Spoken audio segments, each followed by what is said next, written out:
It's like a Columbia jacket, like the inside, or what marathon runners get at the end of a race. So it's actually going to trap the patient's heat, even if they're not plugged into the blower. Just keep them warmer than even a cotton linen. It's kind of nice. And then another big change is going to be the fabric on the bottom of the blanket. So it's going to be the soft Kimberly-Clark kind of fabric material. So instead of those perforations on the bear hugger, it's actually just a woven fabric. So the heat's actually just going to evenly disperse, and we call it diffusion, right out the bottom on the patient's skin. So especially for our PEDS patients and our NICU patients who have that really sensitive skin, no hot spots, things like that, you typically won't see any redness just because it's that soft, nice fabric.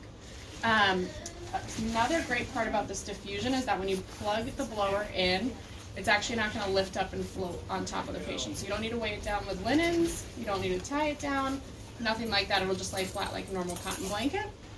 When inserting the hose, I always recommend you puncture fingers first. There's this nice little X. And that way we just make sure that it's not going to have trouble going into the port. And then when inserting the hose into the port, there's a nice little lip.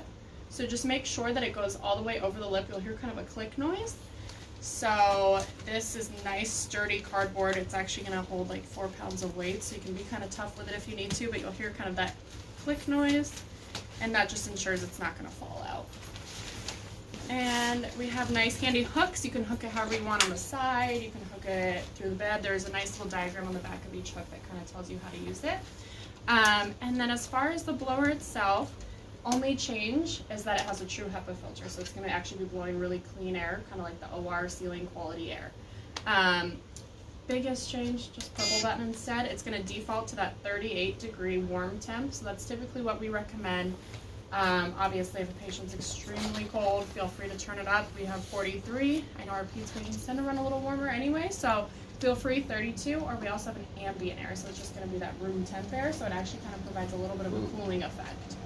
So it'll inflate, nice and quiet, and then it's kind of, like I said, like a regular cotton blanket where you can manipulate it, fold it, things like that. So if a patient is really tiny and your PEDS blanket is a little bit large, you can always just tuck it down. But we always say blue to body, so just make sure that that glue is still touching the patient's skin, and it's super easy. But it's kind of like a hair dryer, so if you can turn on a hair dryer, you can turn on the blower. So you guys have any questions? On top of the patient. Yes, so this is on top. Wrapping them in. No, you can, but we also have underbodies and things, which I sometimes do recommend for PEDS, but your PEDS patients aren't going to be running around typically, then more so than I've seen some that are very active. So if they're under, I'd say 9 normally, and if they're really active, I do typically recommend an underbody just because they don't have the concept of keep the blanket on, don't push it off. But if they don't need it, they're totally fine. And you can put a blanket on top of it? You can. We don't recommend it. It actually kind of interrupts the airflow a little bit. Okay. But if they like the weight, just for comfort, feel free. We never say no to a patient. Okay. But super easy. How long can we leave this on a patient? You can leave it on as long as needed. Obviously doing your checks, so like protocol, whatever your protocol is for every 30 minutes, an hour, whatever the check time is. Just making sure skin looks good, all that good stuff.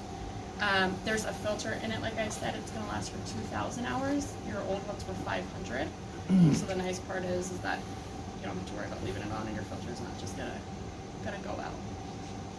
Does it give us a warning when the filter is at its life? Yep, so these are our alarms. Thanks for pointing that out. So there's a wrench. That wrench, if it lights up, and it'll start kind of making a beep sound.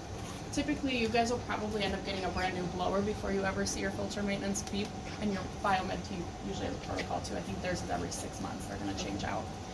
But if it does go off, totally fine, because again, it's that HEPA filter, so you can run it over the 2,000 hours. Just hit this little alarm button and it'll silence it, and then you can unplug it, contact biomed, and let them know. But super easy. And then these are just over-under temp alarms. The blower would be essentially broken if it was over or under. Again, contact biomed. We'll probably get you guys just a brand new blower. So if it breaks, super easy. You know, they have a form that we just send you guys a brand new one. So faceplates crack, I know. I know, you guys do way harder things than this in a day. No, that's fine. Without this, we have to replace it. Right. Yeah, no, absolutely. Thank you. Of Well, course. easy if you know how to use it. Well, that's why I'm like,